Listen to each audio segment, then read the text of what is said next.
Hey folks, and welcome back to Glenn and Adrian's Rock Talk. That's Adrian. And that's Glenn.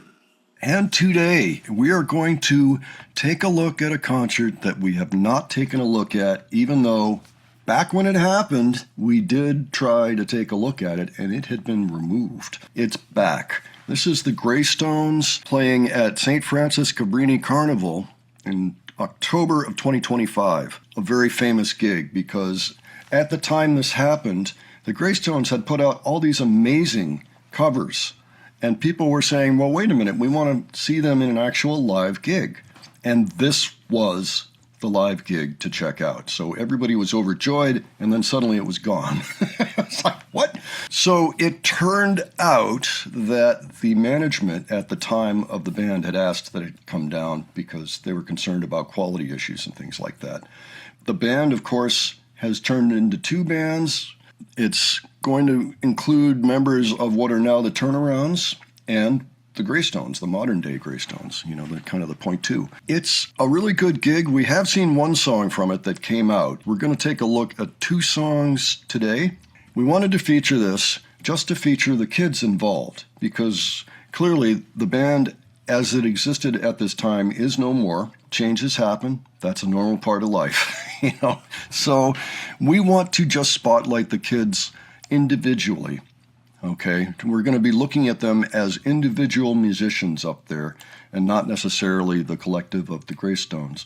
I think that that's useful because, in a way, I think it would have been very good for the kids to see the reactions to these videos. Today we're going to be looking at Paradise by Sade and My Life by Billy Joel. Okay, that's how they started off the show, so this is the very beginning of things. On stage, we're going to have Mighty Max on the bass guitar, Hope and Izzy both doing vocals. I think they're going to be switching off here and there, but maybe singing together when they can. Ishan on guitar. We're going to have Kyle on various instruments. It looks like maybe at first for the Sade, he's on congas.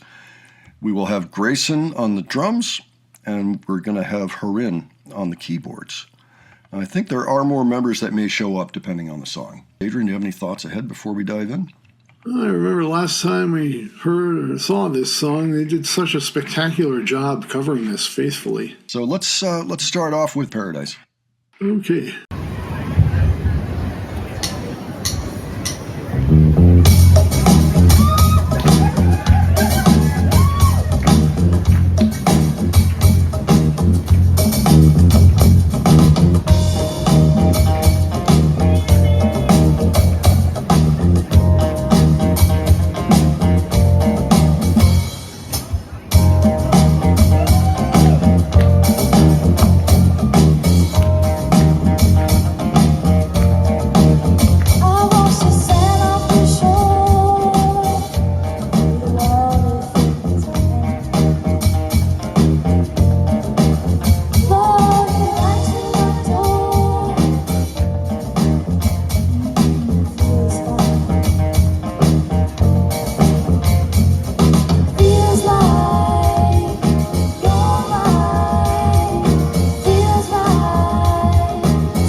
Very nice. Very nicely done.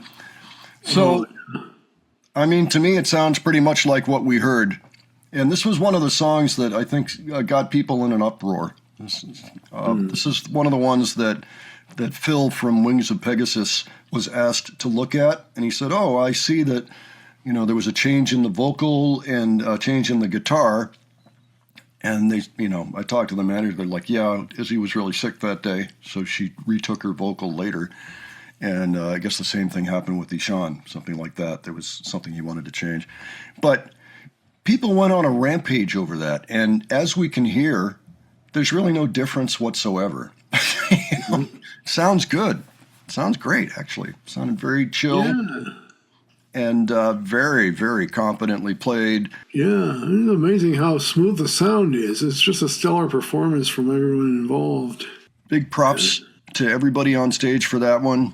Max, you almost could have put Max on I don't know, replay or something. Yeah, sample hold. Yeah, right. The same riff going over and over. That's a tough job doing that for the duration of the song. Yeah, and the execution is flawless. Right, yeah. It never once sounded like he was phoning it in. It sounded like every note mattered, all the way through, regardless of the fact that it was basically the same pattern. Yep. I mean, Grayson was solid on the drums. Yeah. Harin, solid. Ishan. And Kyle, he did well too on the congas there. With the congas, yeah, they're quite an important part of the song. They accompany the drums well. And Grayson, of course, was playing, as I quoted from a Blues Brothers movie recently, so well you don't even notice. Right, and that's not a straight beat by any stretch. It's it's pretty complex. Yeah. There are a lot of drummers that wouldn't be able to do that. Do it well, throughout. So that's great to see. I'm glad we're looking at this. All right, so now I believe this is going to be Hope's lead. It's going to be that Billy Joel song, My Life. I know that she's a Billy Joel fan.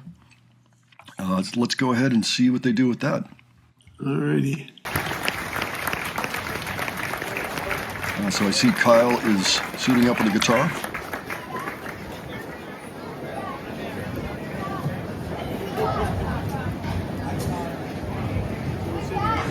And there's Phil and somebody else. Testing. Oh. Hi, St. Francis. How are y'all doing today?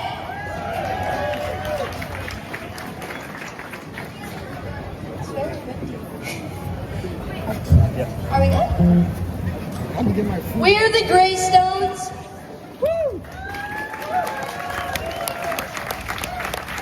And let me introduce you to the band. On bass, we have Max.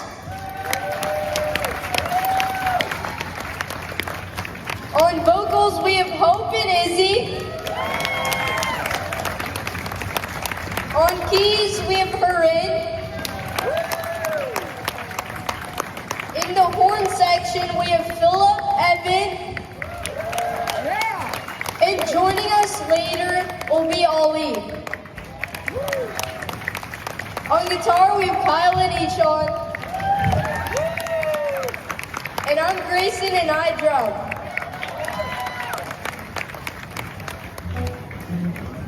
All right, our next song is going to be a really amazing song by Billy Joel. We just love Billy Joel so much. So, this is My Life. We hope you like it.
gosh, I almost hate to stop it here because I'd like to hear more of the gig. But that was fun. That was fun to listen to. A couple minor little stuff here and there that happens in live shows. Little flips here and there. Nothing major. They sound well rehearsed in general, and they sound like they've got the song down pat. It's no problem for them. And again, it's not a simple song. There's all kinds of wacky stuff going on in there. Interesting chords, changes in feel. It sounds like it's early in the gig. It sounds like the band is still warming up a little bit. I'd say that as a gigging musician for decades running. Usually the first song or two of any band's gig, those are the ones where they're still kind of working things out, kind of shaking things loose, getting warmed up in general. And I think that a little bit of that was going on there. Overall, it was a strong performance. I noticed they played it a minor third up from the original. So it's sort of like if it was originally in D and then this one it was in F. This is a fun song to play if you're a piano player, because all you do, and even with F, it's no big deal. You just like...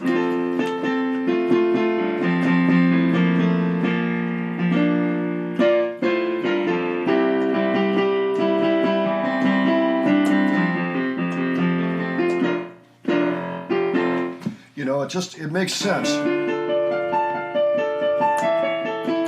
Yeah.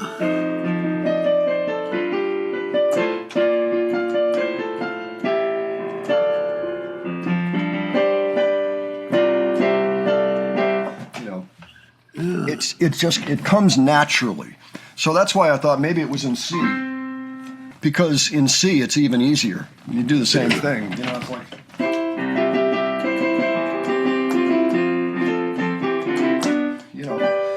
And there's fewer black notes to worry about in that case. I don't know, maybe we should check. What was the original key? Hold on. No, you're right.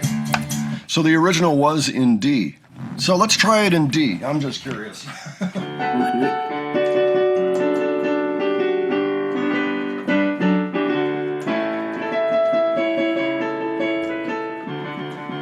Yeah, okay.